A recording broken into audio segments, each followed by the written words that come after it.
League नून और अदलिया बिल्कुल आमने सामने हैं। तौहीन अदालत के नोटिस रुक रहे हैं, ना बयानात थम रहे हैं। नवाज शरीफ ना अहली ख़त्म कराने के लिए अवामी अदालत पर ज़्यादा इन्हिसार करते दिखाई दे रहे हैं। तहरीक इंसाफ के गढ़ पेशावर में नून लीग ने भरपूर सियासी ताकत दिखाई है। आने वाले दिनों में नवाज शरीफ तहरीक इंसाफ के लिए कोई बड़ा सियासी खतरा बन सकते हैं या नहीं, जायजा लेंगे।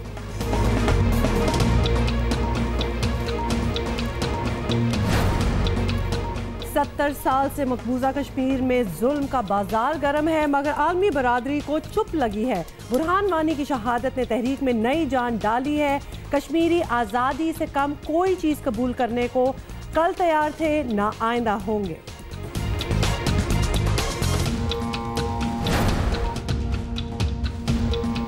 अस्सलाम वालेकुम, गुड मॉर्निंग, सुबह बखैर। आप देख रहे हैं जियो पाकिस्तान। मेरा नाम है अब्दुल्ला सुल्तान, मेरे साथ हैं very talented the gorgeous and छुट्टी के बाद आई हैं इसलिए मजीद फ्रेश हुमा अमीर Shah. Thank you so much Abdullah. Do you know that I miss that. मतलब सुबह सुबह तारीफ होनी चाहिए ना, तो अब्दुल्ला बाकायदगी से तारीफ करते हैं। लेकिन मैं आपकी गैर मौजूदगी में भी हर रोज तकरीबन आपका तज़किरा करता रहा हूँ यहाँ पे। I miss you too. अच्छा, सबसे पहले तो बड़ी तैयारियां शायरियां, मतलब नए से कपड़े। दुबई से मैं आई हूँ, कपड़े यहाँ जरा चेक कर। मैंने सोचा कि मेरी जिंदगी में भी कुछ नया होना चाहिए। और वैसे भी winters, you know why I like winters, क्योंकि विंटर्स में आपको मौका मिलता है कि आप लेयर्ड अप हो सकें, आप कपड़े पहन सकें ढेर सारे। और आपके आने की तैयारी भी थी, और वैसे भी कुछ नया जिंदगी में हो जाए तो अच्छा लगता है, जैसा कि कुछ नया आप करके आई हैं। तो वो आपकी जिंदगी का एडवेंचर है, मेरा एडवेंचर बस यही है। चलिए ठीक है, तो हम आपका भी अच्छा वैसे एडवेंचर है, तो एक छोटा सा एडवेंचर मैंने भी किया है। लेकिन इसके बारे में मैं आपको क्या बताऊं। आपको पता है ना, एक नई चीज़ है जिसको कहते हैं जिप लाइनिंग। बड़ी मशहूर है दुनिया में। पाकिस्तान में अभी तक तो नहीं स्टार्ट हुआ, लेकिन दुबई में स्टार्ट हो चुकी है जिप लाइनिंग। तो मैंने कहा अब हमने स्काई डाइविंग तो कर ही ली है, जिप लाइनिंग भी करके देख लें। और मैंने तो यही सोच के अभी से ख्याल निकाल दिया कि मेरे तो बैग की जिप खराब हो जाती है, अगर मैं जिस जिप पे लटका हूं वो खराब हो गई तो क्या होगा। Abdullah, it was very exciting. मैंने नहीं करना। अब्दुल्ला क्या हो गया? मतलब है कि कमाल हो गया। हालांकि मैं एक दफा देख चुका था, मैंने गाड़ी चलाते चलाते ही देखा था, आपने भेजी थी मुझे वीडियो। लेकिन अब जो मैंने देखा है हुमा, मेरे तो देख के मेरे तो दिल हलक में से आ गया है। तो अब्दुल्ला, मतलब देखिए, एक तो आपको पता है ना कि कैसे, एक तो आपको पता है कि मुझे ये बेवकूफ़ किस्म का एक फतूर है, जुनून है। मुझे ये एक्साइटिंग सुपर स्पोर्ट्स जो होते हैं, आई लाइक देम। तो जब मुझे मौका मिलता है कि कुछ हो रहा है तो मैं कर लेती हूँ। अच्छा, this time this was from the 46th floor. एक 46th फ्लोर की बिल्डिंग थी, उसके ऊपर आपको लेके जाते हैं, फिर आपको ये सारा गियर बांधा जाता है, फिर आप लटक जाते हैं उस चीज़ के ऊपर। एंड बिलीव यू मी, ये देखें कितनी हाइट है जिस पे मैं ये कर रही हूँ। अब्दुल्ला, इतने लोग हैं जो कि आपको पता है अबैंडन कर देते हैं। एक्चुअली यानी कि भाई मैं तो उन लोगों में सरे फहरिस्त होता, यकीन मानिए अगर होता तो मैंने 40वें फ्लोर पे जाके नीचे देखना था। मैंने कहा था मैंने नहीं कूदना, और उन लोगों के फिर पैसे भी जाया हो जाते हैं कैसे ना। ऑफ कोर्स पैसे जाया हो जाते हैं। ऊपर जाके जब वो नीचे हाइट देखते हैं, किसके पहले बड़े एक्साइटेड होते हैं, फिर वो अबैंडन कर देते हैं और वहां से मुड़ जाते हैं। लेकिन ऑब्वियसली आपको सही बताइएगा, सही बताइएगा, डर लगा था? हाँ, क्या बता? डर लगा था? Of course not. मैंने कहा अभी कहेंगे ऑफ कोर्स लगा था, लगता ही है इंसान को, लेकिन नहीं, यहाँ पे कहानी कोई और है। मैं ये स्काई डाइविंग के वक्त में मैंने आपको बताया था, मुझे वो डर वाला एलिमेंट अब मेरी जिंदगी से थोड़ा सा निकल चुके हैं। I am more excited about this. अगली बार आपको बताऊंगी कि मैंने एक और जो चीज़ करनी है वो क्या करनी है, लेकिन we are not going to talk about that. Huma जो है ना, इन मामलात में मेरे समेत सबके लिए, बहुत सारे लोगों के लिए इंस्पिरेशन हो सकती हैं। जो लोग जरा डरते हैं और एडवेंचर नहीं करते, उन्हें देखें जरा, ये लड़की कर सकती है तो फिर हमें भी कर लेना चाहिए कुछ ना कुछ। अभी आगे बढ़ेंगे और आप मुझे बताएंगे क्या हो रहा था। जनाब बिल्कुल, मैंने आपको बताना कि बहुत से लोगों को तौहीन अदालत के नोटिस जारी हो गए आपकी गैर मौजूदगी में। एक तो सजा हो गई, जेल चले गए। फिर कल सियासी पावर शो था बड़ा जबरदस्त PMLN का पेशावर में, इन द हार्ट ऑफ के। अभी इन सारी बातों के बारे में बात कर लेते हैं। एक तरफ तो तौहीन अदालत के नोटिस जारी हैं, तो दूसरी तरफ से बयानात की गोलाबारी भी जारी है। अदलिया और नून लीग इस वक्त बिल्कुल आमने सामने है। इन हालात में शहबाज शरीफ के इमरान खान के खिलाफ केसेस भी आगे ना बढ़े तो नून लीग को शिकायत होगी। 2 फरवरी को कराची में वकला की तकरीब से खिताब करते हुए नवाज शरीफ ने कहा कि आज वजीर आजम का ओहदा मफलूज हो गया है और वकला को आइन के तहत अदलिया के इख्तियार का जायजा लेना होगा।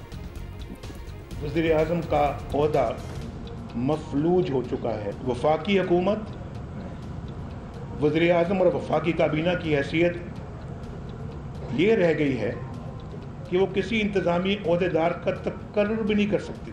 अगर कोई सतून दूसरे सतून पर अपनी सवाबदीद के कोड़े बरसाने लगे तो क्या दस्तूरी निज़ाम बरकरार रह सकेगा? सवाबदीदी इख्तियार के लंबे हाथ इंतज़ामिया को बेबस करने के बाद अब मुकन्ना तक भी पहुंच चुके हैं। और जी 3 फरवरी को इस्लामाबाद में अदालती पॉलिसी साज कमेटी के इजलास से खिताब के दौरान चीफ जस्टिस ऑफ पाकिस्तान का कहना था, कहा गया कि हमने वफाकी हुकूमत को मफलूज कर दिया, लेकिन ये नहीं पता वफाकी हुकूमत की वजह से हम कितने मफलूज हुए हैं। तो कहा गया कि जी हमने शायद पैरालाइज कर दिया फेडरल गवर्नमेंट को, उनको नहीं पता कि हम कितने पैरालाइज हुए हैं उनकी वजह से।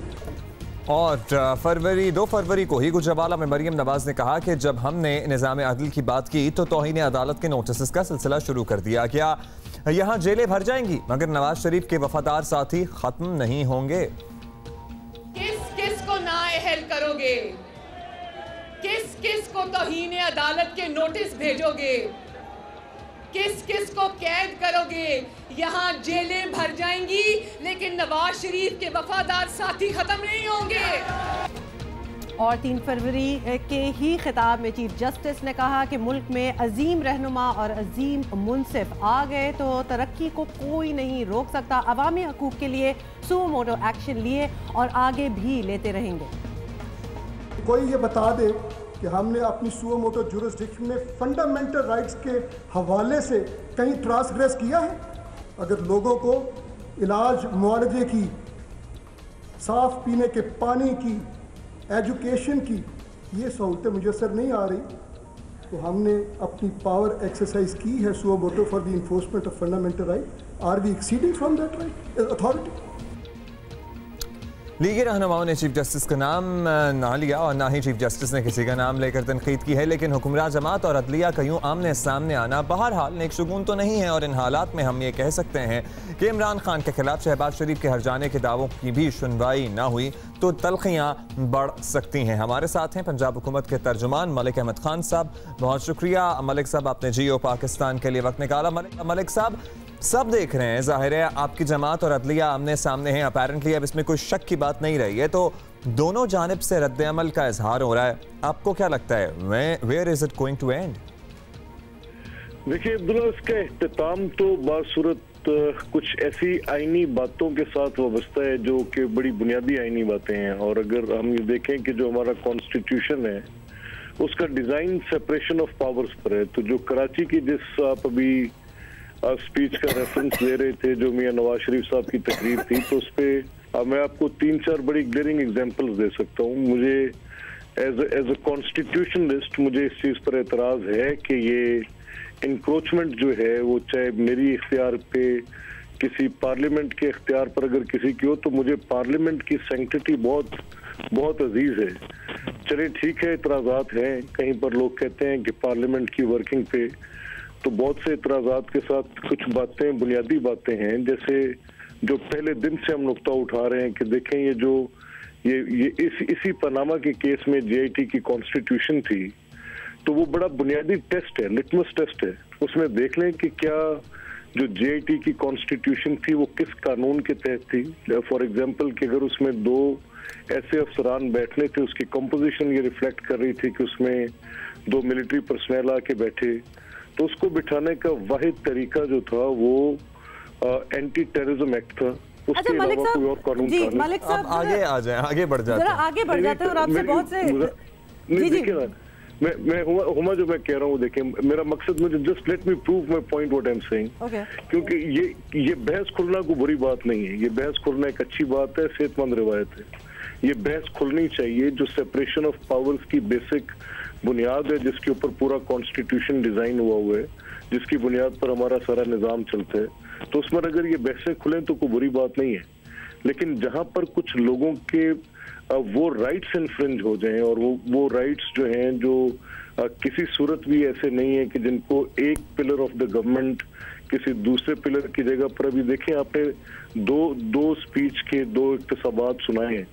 एक वो है जो चीफ जस्टिस साहब का तकरीर का हिस्सा है, और एक वो है जो मियां नवाज शरीफ साहब के। जी जी जी जी आप उन दोनों को सामने रख लें, और दोनों को सामने रख के आप उनको रैशनलाइज कर लें, सब्सटेंशिएट कर लें कि कौन सी बात में किस हद तक हम तो उसका जवाब दे रहे हैं। अच्छा मलिक साहब, आप बहस खोलने की बात कर रहे हैं, कुछ कंट्रोवर्शियल चीजें, मतलब व्हाई इनवाइट कंट्रोवर्सी? जैसे कि मैं आपको एग्जांपल दे रही हूँ, कल पेशावर में हमने देखा है नवाज शरीफ के दाएं बाएं तलाल चौधरी, दानियाल अजीज खड़े थे, तो दोनों को तौहीन अदालत के नोटिस भी मिल चुके हैं। दोनों को साथ खड़ा करके जलसा करने की कोई खास वजह थी क्या?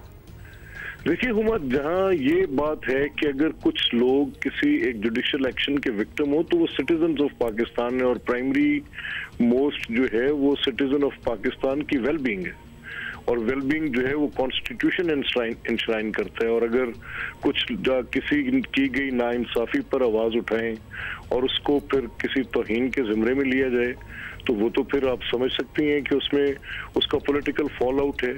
और वो पॉलिटिकल फॉल आउट आप कैसे रोक सकेंगे? जब वो पॉलिटिकल फॉल आउट आ रहा होगा, उसका रिफ्लेक्शन नजर आएगा आपको नजर आएगा, पब्लिक डोमेन में बात जाएगी, और पब्लिक डोमेन में जब जाएगी तो वो बड़ी लीगल मैनर में, क्योंकि मस्टरिंग द पब्लिक सपोर्ट तो एक अपनी जगह पर खुद से एक पूरी कानूनी हैसियत रखती है, और उस कानूनी हैसियत को अगर डिसीजन सियासी अंदाज के फैसले होंगे तो सियासी अंदाज के फैसले किस तरह से पब्लिक में जाएंगे तो उन पर बात नहीं होगी। ये कैसे हो सकता है? ये मलिक साहब, बिल्कुल आपका और आपकी जमात का जो मौक़िफ़ है उसी को रिइटरेट कर रहे हैं, लेकिन साथ ही आपकी जमात के अंदर ही एक सेक्शन भी है, चाहे कहने वाले कहते हैं कि मियां शहबाज शरीफ, मीर चौधरी निसार और इस जहन के कुछ और लोग हैं जिनका मौक़िफ़ रहा है कि इदारों से महाजराई नहीं होनी चाहिए, नून लीग को नुकसान हो सकता है। चौधरी निसार तो बहुत खुलकर इजहार करते रहे हैं।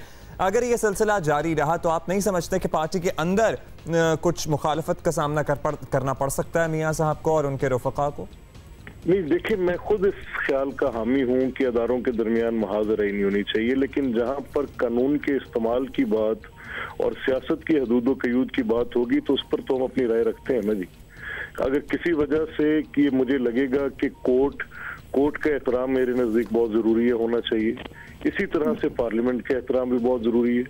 अब अगर पार्लियामेंट और कोर्ट जो कि उसी सेपरेशन की स्कीम में दो बुनियादी पिलर्स हैं, और उनमें ये एक बहस खुल के सामने आ रही है कि दोनों के इख्तियारात में एक दूसरे के ऊपर कहीं इंक्रोचमेंट हो रही है, तो ये महाजराई की बात तो नहीं है, ये तो बहस की बात है। ठीक है, आप इसे हेल्दी डिस्कशन कह रहे हैं। अच्छा मलिक साहब, alright, thank you very much. आपसे कुछ और बातें करनी थी लेकिन करेंगे, तो लिहाजा आपने ये मौका भी उनका सुन लिया। और अक्सर मैं ये कहा करता हूँ कि smile because you look absolutely darling when you smile, यानी कि मुस्कुराइए क्योंकि आप मुस्कुराते हुए बहुत हसीन लगते हैं। लेकिन इस मुस्कुराहट को अच्छा कैसे बनाना है, इसके लिए खास मेहमान हमारे पास। बिल्कुल जी, हमारे पास स्माइल स्पेशलिस्ट हैं, वो आए हुए हैं और हम उनसे ब्रेक में भी बड़ी बातें कर रहे थे। आपको भी कुछ टिप्स देना चाहते हैं डॉक्टर आकिब मुदस्सर। डॉक्टर साहब, thank you so much for coming to Geo Pakistan.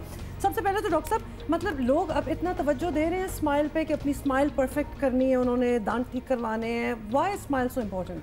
Smile एक पर्सनालिटी को, उसके कॉन्फिडेंस को रिप्रेजेंट करती है। आपके जितने भी सक्सेसफुल लोग हैं, दे हैव कॉन्फिडेंस स्माइल। एक लास्टिंग इम्प्रेशन होता है इंसान का दूसरे पे। और मैं इस तरह इसको कह सकता हूँ कि मेरी बेटी जब 3 साल की थी, उसके सामने वाले दांत टूट गए, तो उसके बाद जब भी वो उसकी कोई पिक्चर आप देख लो तो लिप यूँ नीचे है कि वो शो नहीं करा। हाँ, और ये सबकॉन्शियसली हम अपने आप की और पर्सनालिटी पे उसका इम्पैक्ट होता है। अच्छा, आपका बेसिकली आप स्माइल स्पेशलिस्ट और कॉस्मेटिक डेंटिस्ट हैं। अब ये रुझान ऑब्वियसली टीथ वाइटनिंग वगैरह का बढ़ रहा है, लेकिन कॉस्मेटिक डेंटिस्ट्री में क्या कुछ आता है? आप दांतों के ऊपर कवर्स करते हैं, क्या कलरिंग करते हैं, विनियर्स होते हैं, क्या होता है? टेक्नोलॉजी हो चुकी है, ये केस टू केस डिपेंड होता है। हमें स्माइल को ऐसे लेके चलना है कि वो एक नेचुरल लुक आए, आपके फेस के साथ वो ब्लेंड करे, कोई चीज़ स्टैंड आउट नहीं करे, पता ना चले कि कुछ लगा हुआ है। बहुत सी सेलिब्रिटीज़ इवन जो लोग हैं वो करवाते हैं तो बिल्कुल पता चल रहा होता है कि सामने दांतों पे कुछ लगा हुआ है। हमें उसमें फेस के साइज के साथ क्या लगाते हैं? दांत अपने खत्म कर देते हैं या ऊपर कवर्स होते हैं? होता क्या है? I am just eager to know. Crowns हो सकते हैं नॉर्मली। तो मैं तो जो विनियर्स करता हूँ, बिल्कुल एक थिन लेयर होती है पोर्सलिन की जो बिल्कुल दांत के ऊपर चली जाती है, जिसको आपको दांत को पूरे दांत को ग्राइंड नहीं करना होता। समझ लें आप दांत के ऊपर कवर चढ़ा रहे होते हैं। कवर पूरा सिर्फ एक फ्रंट पे, उसके फेस पे एक लेयर आ जाती है। अच्छा, फेस पे आती है, बैक साइड पे नहीं होती। अच्छा डॉक्टर साहब, ओके, विनियर्स की ही बात हो रही है बिकॉज मैंने कुछ लोगों को देखा है, उन्होंने वो विनेयर्स लगाए हुए हैं, लेकिन उनके साइजेस ऑफ हैं। जैसे बहुत बड़े लगा लिए तो बहुत ज़्यादा टूथी स्माइल हो गई है, तो मतलब ये भी फिर आप लोगों को बताते हैं कि भाई आपको ये सूट नहीं करेगा, आपको ये वाले साइजेस। इसमें आपको बहुत थारा होना चाहिए। आप एक डेंटिस्ट जो 2-4 क्राउन कर लेता है उसके लिए स्माइल मेकओवर करना वो चीज़ नहीं है, उसके रिजल्ट्स फिर उसी तरह आते हैं। बहुत एक्सटेंसिव ट्रेनिंग की ज़रूरत है उसमें। फिर आपको एनालिसिस करना होता है, फेस का साइज़ है, आपके जॉ का साइज़ है, उसके लिप की पोजीशन है, लिप की मूवमेंट्स को देखना होता है, गम्स की पोजीशन को देखना होता है कि कितना हमारे पास जो फंक्शन है दांतों का वो भी मुतासिर ना हो ना। फंक्शन और एस्थेटिक्स में आपको प्रॉपर साइज डिटरमिन करना होता है कि किस क्या लेंथ उसमें फिट होएगी। अच्छा डॉक्टर साहब, पाकिस्तानी ज़्यादा कॉन्शियस हैं, मतलब हमारी ओरल हाइजीन कैसी है? आर वी इवन कॉन्शियस कि हमारी स्माइल बड़ी खूबसूरत होनी चाहिए? पहले हम तो यहाँ पे मसूड़ों के मसाइल और मुंह की बदबू का मसला हल हो जाए, यहाँ पे तो बड़ी बात है। वो अपनी जगह पे है, लेकिन आप देखें यहाँ कितने कॉस्मेटिक सेंटर्स खुले हुए, लेजर्स और क्या क्या प्रोसीजर्स हो रहे हैं। So all that is happening here. आप टीवी पे देख लें कितने मीडिया में लोगों ने अपने वो कराया हुआ, पता चलता है। अच्छा, वेरी क्विकली डॉक्टर साहब, आप हमसे ब्रेक में बात कर रहे थे कि मुंह के इन्फेक्शंस की वजह से बहुत सी बीमारियां लगती हैं आपको, ये हमें नहीं पता था। जी, मुंह के इन्फेक्शन की वजह से जो आपके बहुत जैसे heart attack, stroke, diabetes, pancreatic cancer, kidney issues, even pregnancy में आर्थराइटिस, ये चीज़ें जो है ना अब इस्टेब्लिश हुआ है कि इसमें इसका काफ़ी कंट्रीब्यूशन है। बहुत से लोग जैसे 93% इंक्रीज रिस्क होता है आपका डायबिटीज़ डेवलप करने का जिनके मुंह में इन्फेक्शन होता है। स्मोकिंग से आपका हार्ट अटैक का रिस्क 60 टाइम्स बढ़ता है। मुंह के इन्फेक्शन की वजह से आपके हार्ट अटैक का रिस्क टाइम्स बढ़ जाता है। अमेरिका में इस वक्त डिटर्मिन किया है उन्होंने कि 40% एक्यूट हार्ट अटैक्स हैं वो मुंह के इन्फेक्शन की वजह से हो रहे होते हैं। और उसका बेसिक मसला ओरल हाइजीन ना हो। जी बिल्कुल। एक तो बैक्टीरिया कुछ ऐसे खास किस्म के हैं कि वो आपकी ब्लड वेसल्स को थिक कर देते हैं, हार्ट में आपकी पंपिंग कम होती है तो हार्ट अटैक का रिस्क बढ़ता है। दूसरा एक एंजाइम लेवल बढ़ जाता है जो डिटरमिन करता है हार्ट अटैक का। अगली दफा आप आइएगा तो वो आप आर्टिफिशियल जबड़ा लेके आइएगा, हम आपसे ब्रशिंग टेक्निक्स वगैरह भी पूछेंगे कि किस तरह करना चाहिए। स्माइल स्पेशलिस्ट डॉक्टर साहब हैं ही, इनको इसीलिए बुलाया था, लेकिन अब पता चल गया कि हमारे हाइजीन इश्यूज कितने ज़्यादा हैं। So that is another thing. Doctor Aqib, thank you so much for coming here. हमारे पास यही इतना ही टाइम था, लेकिन अब आपकी मुलाकात करवा दी है ना, अब हम इनको बुलाते रहेंगे और एक स्पेसिफिक चीज़ पे हम बात करते रहेंगे। अच्छा जी, बहुत सी बातें करनी है आपसे, लेकिन जल्दी से वो डॉक्टर साहब की एक बात जो आपने बतानी है। डॉक्टर साहब ने बताया कि जनाब आपके मसूड़ों का साइज तब्दील हो जाता है लेजर टेक्नोलॉजी की मदद से, और अगर आपके दांत छोटे हैं तो बड़े हो। मुझे नहीं पता थी। हाँ, तो मतलब ये बड़ी उन्होंने इंटरेस्टिंग चीज कही। दूसरा ये कि डॉक्टर साहब जो थे ये लाहौर से आए हुए थे। So if you want to get in touch with him you can look him up online, smile specialist doctor Aqib Mudassar, और ये लाहौर बेस्ड है। आज 5 फरवरी यौम एकजहती कश्मीर, और भारतीय मजालिम की कोई हद नहीं और आलमी बरादरी मुसलसल चुप है। कश्मीरियों के मसले का अभी तक कोई हल नहीं निकाला जा सका है। बिल्कुल, आपको बताएं कि पाकिस्तान की पूरी कौम क़यादत को यकसबा होकर पैगाम देना होगा, और मकबूजा कश्मीर में भारतीय फौज ने दरिंदगी की हदें पार कर ली हैं। 8 जुलाई को, अगर हम आपको याद दिलाएं, 8 जुलाई 2016 को 22 साल कमांडर बुरहान वानी के भारतीय फौज के हाथों जाँ बहक होने के बाद वादी में शदीद एहतजाजी लहर उठी, जिसके आगे बिल्कुल ही जो आप समझे कि दोबारा से जो लहर थी वो दोबारा से शुरू होगी। इसमें हमने खैर बहुत सी बातें भी करनी है। मकबूजा कश्मीर के नायब मुफ्ती आजम नासिरुल इस्लाम साहब हमारे साथ टेलीफोन लाइन पर मौजूद हैं। बहुत शुक्रिया मुफ्ती साहब, आपने हमारे लिए जियो पाकिस्तान के लिए वक्त निकाला है। पूरी पाकिस्तानी कौम के दिल कश्मीरी भाइयों के साथ धड़कते हैं। सबसे पहले तो हम आपसे ये कहना चाहते हैं, लेकिन आपसे ये जानना चाहते हैं कि ज़ाहिर है मुतालबा है सारे ही कश्मीरियों का, आपका मुतालबा है कि कश्मीर से भारतीय तसल्लुत ख़त्म हो, मुकम्मल आज़ादी दी जाए, लेकिन कैसे? इस मसले का यही हल है या ये रास्ता निकाला जाए तो कैसे निकाला जाए? हम मुसलसल 1947 से भारतीय फौजियों की कत्ल गारत का मुशाहिदा कर रहे हैं। 1990 के अवाइल से लेकर आज तक भारतीय अफवाज के हाथों 1,50,000 से ज़ायद कश्मीरी नौजवानों का कत्लेआम हुआ। ये स्टेट टेररिज्म की बदतरीन और शर्मनाक तस्वीर है। आपको मालूम होगा कि तकरीबन 36,000 अब भी ऐसी खवातीन हैं जो आज भी अपने बंदारों के इंतजार में बैठी है। तो इस तरह ऐसे वालिदैन भी है जिनकी औलाद मफकूद खबर है। तो तारीख का सबसे बड़ा अलमिया है। बस्तियों की बस्तियाँ उजड़ गई, घर जलाए गए, खौफ का माहौल है, और सारी दहशतगर्दी की बदतरीन मिसाल है, और ये अरूज पे है। हम मौत का रक्स हर रोज देखते हैं। आप जानते हैं कि मेजर गोगोई की हौसला अफजाई के बाद खर्च वजारत के वाक़ात में इजाफा हुआ। तो ये समझते हैं कि कश्मीर में रहने वालों को सिर्फ ताकत के बलबूते पर दबाया जाता है। इंसान और इंसानियत का खून अफजान है और आज तक जितनी ज्यादतियाँ हुई उनके बारे में बिठाए गए तमाम सरकारी कमीशनों का हमने हशर देखा। हुकूमत बीजेपी को खुश देखना चाहती है और लेकिन आवाम ये चाहती है कि उनका मुतालबा है कि अक़वाम मुत्तहिदा की करारदादों को रोज़ा अमल लाकर कश्मीर के मसले का दायमी हल निकाला जाए। अच्छा मुफ्ती साहब, ये भी हमें बताएं कि कश्मीरियों पर भारतीय मुजालिम किसी तौर ख़त्म नहीं हो रहे और ये सिलसिला दिहाइयों से जारी है, तो आलमी बरादरी क्यों इस अरसे में कुछ भी नहीं कर सकी? इसके बारे में कोई एक्शन, कोई बात तो हो सकती थी इस पर। किस्मती से मेरे ख्याल में कि वो मसला है या तो खामोश है या फिर उन्हें इसमें कुछ अपनी मनफात नजर आती है कि खामोशी में। लेकिन कश्मीर के आवाम जो जद्दोजहद करते हैं, इस जद्दोजहद में हम किसी का साथ नहीं चाहिए। और मेरे ख्याल में जो हमारे हमदर्द ममालिक है जैसे पाकिस्तान है और भी कुछ और मुल्क है जो ये समझते हैं कि ये कश्मीर का मसला जो है ये इंसानी मसला है और इंसानी उसूलों के तहत इसको हल किया जाना चाहिए, हमारे लिए काफ़ी है। और जब आज़म और हौसले हों तो किसी की मदद और रियायत की जरूरत नहीं होती है, रस्ते खुद ब खुद निकल आते हैं। मुफ्ती साहब ये भी फरमाइएगा कि मौजूदा जो हालात हैं इसमें आपको क्या लग रहा है देख के, अपेरेंटली कश्मीरियों का हक़ खुद इरादियत का ख्वाब कब तक पूरा हो पाएगा? मैं समझता हूँ कि वो दिन दूर नहीं है कि जब कश्मीर आज़ाद हो। हमारे हौसले बुलंद हैं और इस तरीके के जुल्म जद की वजह से हमारे हौसले कभी पस्त न हुए न होंगे। फोर्थ जनरेशन में ये मुंतकिल हो चुका है और ये वो समझते हैं कि हिंदुस्तान को एक न एक दिन कश्मीर के मसले का हल देना पड़ेगा। बहुत शुक्रिया आपका। मकबूजा कश्मीर से नायब मुफ्ती आज़म नासिरुल इस्लाम साहब हमारे साथ टेलीफोन लाइन पे मौजूद थे। और जितने भी कश्मीरी बहन भाइयों तक हमारी आवाज़ पहुंच रही है, हम सब आपके साथ हैं। आपकी जद्दोजहद को यकीन मानिए कि पाकिस्तान में एक भी दिन ऐसा नहीं है जब एक भी पाकिस्तानी भूल सके, फरामोश कर सके, और सब आपके लिए दुआ गो हैं। और ख़ासतौर पर जब हम इस किस्म की वीडियोस देखते हैं और आपको दिखा भी रहे हैं तो दिल हिल जाता है ये सोच के कि ऐसे हालात में किस तरह और कितने तन्हा महसूस करते होंगे जब ये सुनते हैं, जब ये देखते हैं कि दुनिया कुछ भी नहीं कर रही इस बारे में। 36,000 ख़वातीन आज भी ऐसी हैं जो इंतज़ार कर रही हैं अपने घर के किसी न किसी मर्द का, या तो उनका बेटा मिसिंग है या उनका भाई या फिर माओं के बारे में ही उनका शौहर। तो अंदाज़ा नहीं लगा सकते उस कर्ब का जिससे हमारे कश्मीरी बहन भाई गुजर रहे हैं।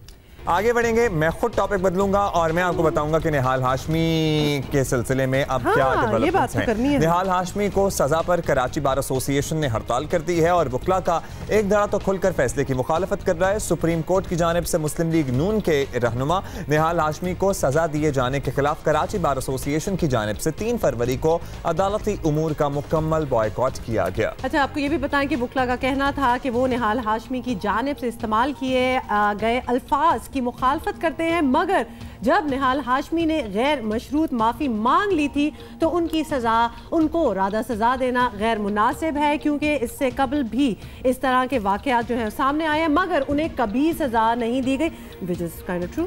वकला का मौक़िफ़ है कि निहाल हाशमी के साथ इंसाफ नहीं किया गया। मौजूदा हुकूमत में शामिल चंद वज़रा भी अदालतों की तौहीन करते हैं मगर उनके साथ कभी इस तरह का सलूक नहीं किया गया।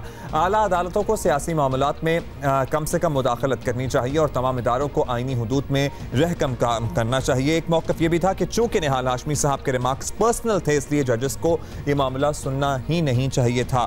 हमारे साथ मौजूद हैं कराची बार एसोसिएशन के सदर हैदर इमाम रिजवी साहब, उनको खुशामदीद कहते हैं और इस मामले पे उनसे बात करते हैं। रिजवी साहब, good morning, thank you so much for taking out time. अच्छा रिजवी साहब, हमें ये पता चल रहा है कि निहाल हाशमी का ये जो मामला चल रहा है तो उसमें जो वकला है यहाँ वो 2 धड़ों में तकसीम हुए हैं, तो क्या डिफरेंस क्या है, क्या कहते हैं? देखें जी, सबसे पहले तो मैं एक बात वाज़े कर दूं कि कराची बार एसोसिएशन ने हमेशा rule of law, supremacy of constitution और इंडिपेंडेंस ऑफ जुडिशरी के लिए जद्दोजहद की। हम बिलीव भी करते हैं इस बात के ऊपर। जहाँ तक बात है कि कराची बार एसोसिएशन के पास्ट और अब प्रेजेंट की बात की जाए तो कराची बार एसोसिएशन इन्हीं सुनहरे उसूलों पे चलते हुए, जाहिर बात है कि हमारे नज़दीक इंस्टीट्यूट ज़्यादा इंपॉर्टेंट होता है किसी इंडिविजुअल की तौहीन से ज़्यादा। मेरे नज़दीक एक बात ये आई जब निहाल हाशमी को कन्विक्शन हुई, और मैं आउटराइटली अपने स्टेटमेंट से पहले इस बात की शदीद मजम्मत करता हूँ जो निहाल हाशमी साहब ने स्टेटमेंट दिया था। मैं ये समझता हूँ कि उस स्टेटमेंट के अंदर यकीनन तौहीन थी कोर्ट की, और मैं ये समझता हूँ कि इस तरह के स्टेटमेंट से अनारकी फैलती है, और कभी भी कराची बार एसोसिएशन ने कतन इनका जो स्टांस था निहाल हाशमी का उसको सपोर्ट नहीं किया, किसी ने भी नहीं किया, और किया किसी ने भी नहीं किया। कोई जी होश शख्स उस बात को सपोर्ट नहीं करता है, क्योंकि इससे जो पॉलिटिकल टर्मोइल है उसमें इजाफा हुआ। और हमने जब ये चीज़ हुई तो उसके ऊपर आप यकीन करें कि हमारे कराची बार एसोसिएशन के कुछ मेंबरान ने उसको जनरल ट्रायल से उसको ATC ट्रायल में कन्वर्ट करने के लिए एप्लीकेशन लगाई। सब्सिक्वेंटली वो ATC ट्रायल में एंटी टेररिज्म कोर्ट में ट्रांसफ़र हुआ मैटर, और आज भी वो मैटर पेंडिंग है।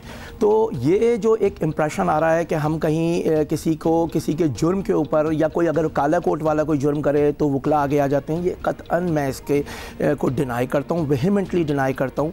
और इस सिलसिले में नज़ीरें मौजूद हैं आपके सामने। आज से 1 माह कबल नैब कोर्ट के एक प्रोसिक्यूटर्स को। तो अब आपका मौक़िफ़ क्या है? आपकी हमें जो इस मामले पे आपकी राय वो तो हमारे तक पहुँच गई, लेकिन अब आपका मौक़िफ़ क्या है? देखिए, मैं आपको बताऊँ कि आज से 1 माह कबल एक नैब कोर्ट के प्रोसिक्यूटर को सज़ा हुई थी। उस पर वो वकील साहब थे। हमारा कहना ये था कि उसमें प्रोफेशनल मिसकंडक्ट था, पाकिस्तान बार काउंसिल को केस भेजना चाहिए था, लेकिन नहीं भेजा गया। हम कोर्ट में ही गए उसके ख़िलाफ़ अपील में, किसी किस्म की कोई हड़ताल नहीं हुई, कोई रेजोल्यूशन नहीं हुई, क्योंकि हम ये समझते थे एक कोर्ट ने सज़ा दी है। जहाँ तक कंटेम्प्ट की बात होती है, मैं ये समझता हूँ आपके सामने इस सिलसिले में नज़ीरें मौजूद हैं, जिसकी वजह से कराची बार एसोसिएशन इसके ख़िलाफ़ एक प्रोटेस्ट में गई थी, क्योंकि हम ये समझते हैं इससे इंस्टीट्यूट के ख़िलाफ़ जो इस वक्त पाकिस्तान जिन हालात से गुजर रहा है, और वाज़े तौर पर नज़र आ रहा है कि 2 इंस्टीट्यूट आमने सामने खड़े हुए हैं, तो इन हालात में मज़ीद पेचीदगियाँ पैदा होंगी। तो आपके सामने मैं कुछ जुडिशल प्रेसिडेंट्स रखना चाहता हूँ।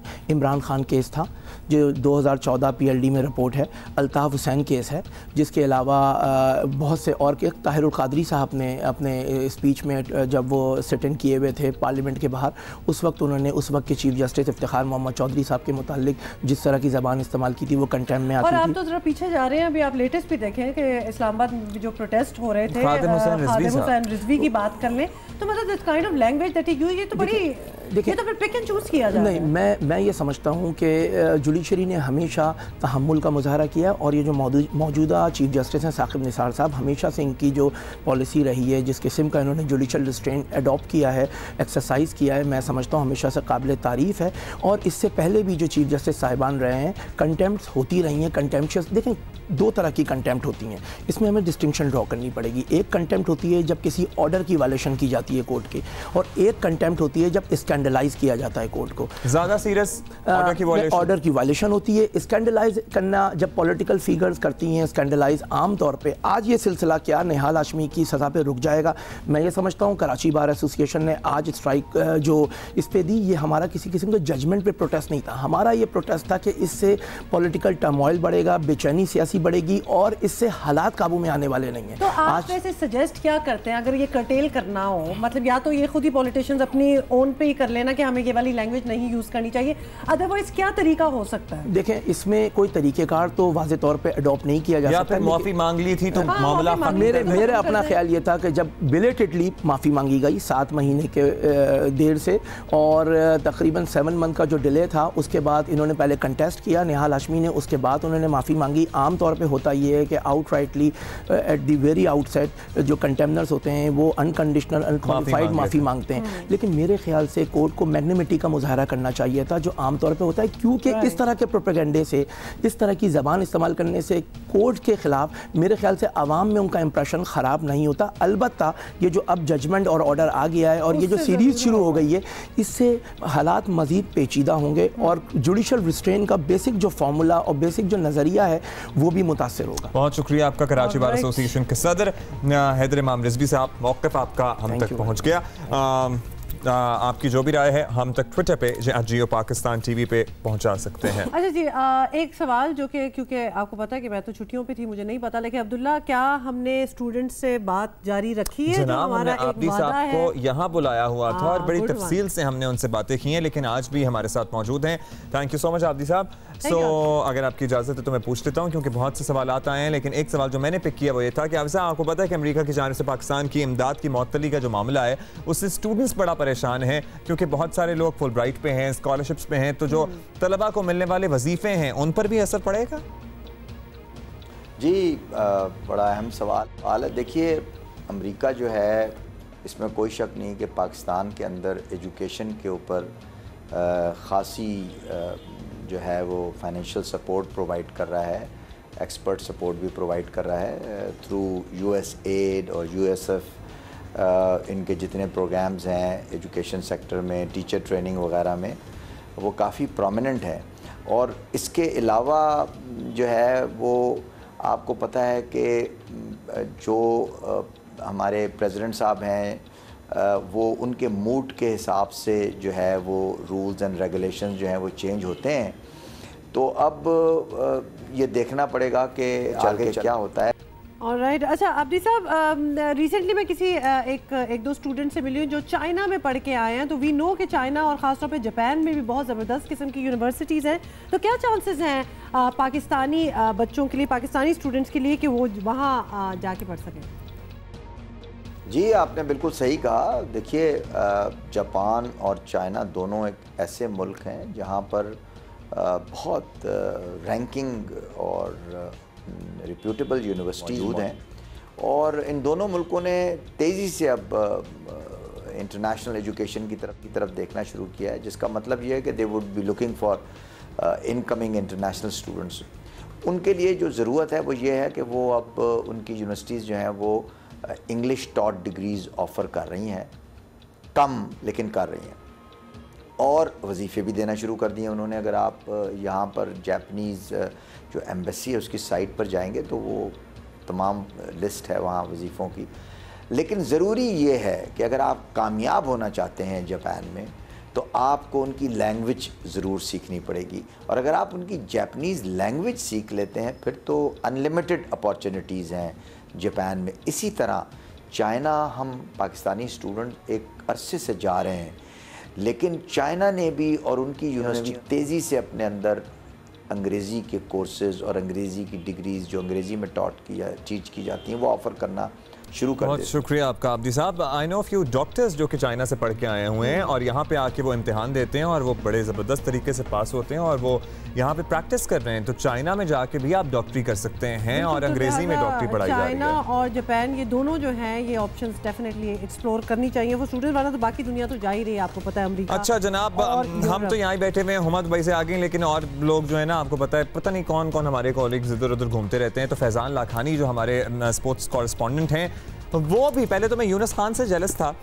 वो भी उन तमाम खूबसूरत खवातीन के साथ उस ट्रॉफी के हमरा जो हैं वो थाईलैंड से पाकिस्तान पहुंचे। लेकिन पॉइंट नोट कर लें, जेलस इसलिए है ऑफ द खवातीन का साथ जाना, ट्रॉफी से मिलने की किसी को कोई शौक नहीं है। फैजान हमारे साथ ऑब्वियसली बिल्कुल नहीं। अब फैजान सामने है हमारे, तो मैं फैजान से भी यही बात करूँ। फैजान क्या हाल है? बिल्कुल ठीक ठाक। तो ये बड़ा ऑनर था कि ये जो फीफा ट्रॉफी है ये आप लोग सारे साथ लेके आए हैं, या फिर ऑनर ज्यादा था कि कंपनी आपकी बड़ी जबरदस्त थी? सही बताइए, हम पहले क्लियर सही बताइएगा।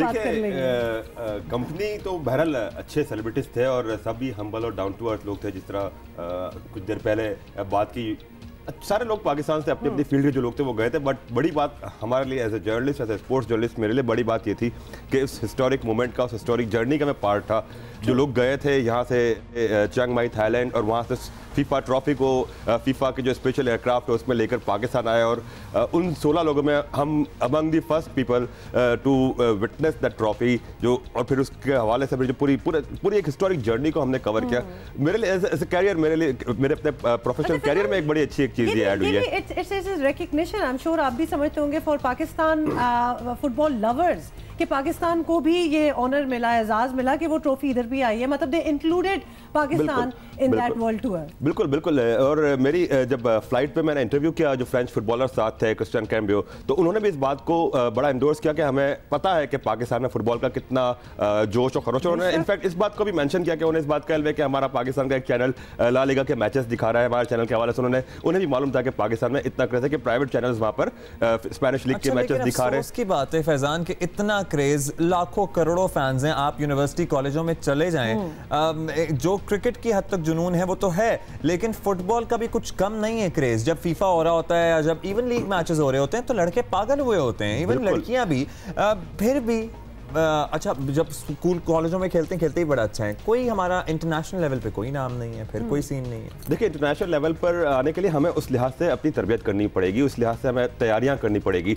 पाकिस्तान फुटबॉल में जो मामला है, अनफॉर्चुनेटली जो पाकिस्तान की जो नेशनल फेडरेशन है फुटबॉल की, वो सस्पेंडेड है इस वक्त फीफा से, और उनके आपस में जो लड़ाइयाँ चल रही है, तो पिछले 3 साल से तमाम एक्टिविटी उनकी हाल्ट हुई, तो वो एक बिल्कुल एक अलग है। जो आपने क्रेज़ की बात की, उस क्रेज़ को मैंने पर्सनली विटनेस किया जब लाहौर के मुकामी होटल में जो ट्रॉफी की अनवीलिंग थी, और जिस तरह लोग एक्साइटेड थे उस ट्रॉफी को देखने के लिए, उस ट्रॉफी के साथ एक तस्वीर बनवाने के लिए। फिर लाहौर के एक और पब्लिक पार्क में जब वो क्राउडेड ले जाई गई तो वहां पे 25,000 बंदा उस ट्रॉफी के साथ तस्वीर खिंचवाने के लिए तैयार था, और इतना ओवर क्राउडेड हो गया था, और शायद वो मैनेज करना मुंतज़मीन के लिए मुश्किल हो गया था कि वो किस तरीके से खिंचवा ली। वैसे तस्वीर मैं तो शुरू में ही एयरक्राफ्ट पे खिंचवा ली थी। पर्सनल साथ ट्रॉफी पड़ी हुई थी गोद में रख के इन्होंने खिंचवाई होगी तस्वीर। अच्छा, जल्दी से ये भी बता दें कि हमारे बड़े अच्छे export to the rest of the world footballer Kalimullah, उनका 1-2 दिन पहले ट्वीट भी था, और उनका उन्होंने काफ़ी जगह पे कहा भी है कि हमारी जिस तरह क्रिकेट में डोमेस्टिक लीग है, अगर उस तरह कुछ स्टार्ट कर लिया जाए फॉर फुटबॉल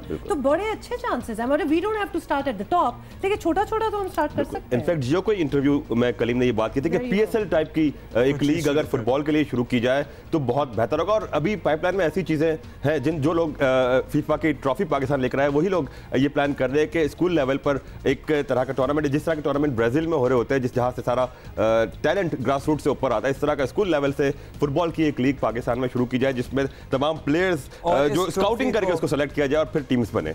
फैजान, इस ट्रॉफी को एक लाने की वजह ये भी हो सकती है, एक तो हमारा फुटबॉल के लिए क्रेज है, लेकिन सियालकोट से फुटबॉल बनेंगे और फिर जाएंगे फीफा में, यानी तो हमारा मतलब कोई एंट्री तो हमारी हो। ये पाकिस्तान के लिए एजाज की बात है, इनफैक्ट ट्रॉफी आना भी और हमारी फुटबॉल भी वहाँ पे आना। जो फुटबॉल में हमारे जो एडमिनिस्ट्रेटिव मामला है वो एक अलग है, बट दुनिया में इस बात को रिकग्नाइज किया जाता है कि पाकिस्तान में फुटबॉल की बहुत बड़ी सपोर्ट है, बहुत बड़ा फैन बेस है यहाँ पे, तो उसको देखा जाता है। इनफैक्ट जो क्लब्स की मैन्युफैक्चरिंग यहाँ होती है वो कहीं नहीं हो सकती, इसमें तो पाकिस्तान बिल्कुल टॉप पर। अच्छा फैजान, वेरी क्विकली, और हम जा रहे हैं, वापस आ जाते हैं। वो जो सारी आपके साथ जो एक ग्रुप गया हुआ था, एक मैं बड़ा इंट्रिग्ड हूं एक सवाल पूछने, आपसे कर लेता हूं, मैं पूछिए कौन था जिसको बिल्कुल कुछ नहीं पता? कौन थी हमारी सेलिब्रिटीज में जिनको बहुत ज्यादा पता था फुटबॉल का और जिनको कुछ नहीं पता? देखिए, जो सबसे ज्यादा पता था फुटबॉल का, ऑफ कोर्स हमारे साथ पाकिस्तान वुमेन फुटबॉल टीम की कैप्टन थी हाजरा खान, उससे ज्यादा तो बहरहाल किसी को नहीं पता होगा। बट देखिए, बात ये थी कि जो एम्बेसडर साथ गए थे, उनको लेके जाने का मकसद ये था कि उनकी अपनी प्रोफाइल्स इतनी स्ट्रांग थी और उनकी अपनी फॉलोइंग इतनी थी कि पता चले दुनिया को कि पाकिस्तान फुटबॉल में कहाँ स्टैंड करता है। और रही बात जो बार बार मुझे अब्दुल्ला कह रहे हैं कि बड़ी ख़वातीन के साथ बहुत सभी एक्साइटेड, इक्वली एक्साइटेड। मैं ये नहीं कहूंगा कि किसी को नहीं पता था या किसी को। मेरी यूनुस खान थे ना, मैं था ना। अच्छा चलो जी, हो गई बात, हो गई, गल मुक गई। फैजान और यूनुस ही थे। For coming here and I'm sure you enjoyed yourself, और आपने आके शेयर किया हमारे साथ। और कुछ बात रहेगी? नहीं, बस आपने कोई पर्सनल वो अभी ब्रेक में पूछ लेते हैं। अच्छा, इतने अच्छे मैसेजेस आ रहे हैं ट्विटर पे। Thank you for welcoming back, so I am very happy about that, and it feels good to be back when you are wanted. जब लोग इंतजार कर रहे हो ना तो फिर अच्छा लगता है। हाँ नहीं ऑब्वियसली खाने वाला वांटेड नहीं कि मतलब आपकी तस्वीर टंगी हो, वैसे ही लोग पसंद करते हैं तो खुशी होती है। इंतजार तो आपका सभी लोग कर रहे थे और मैं भी कर रहा था ऑब्वियसली। आपको पता है मैंने आपको कितने मैसेज और जाते जाते हम फिर कहेंगे कि हम सब के दिल बतौर पाकिस्तानी कश्मीरी भाइयों के साथ धड़कते हैं। यौम यकजहती कश्मीर ऑब्जर्व किया जा रहा है पूरे मुल्क में। आज़ाद कश्मीर की कानून साज असेंबली में इजलास भी जारी है। अपडेटेड रखेगा जियो न्यूज़ आपको। We will see you tomorrow, same time, same place. खुदा हाफिज़।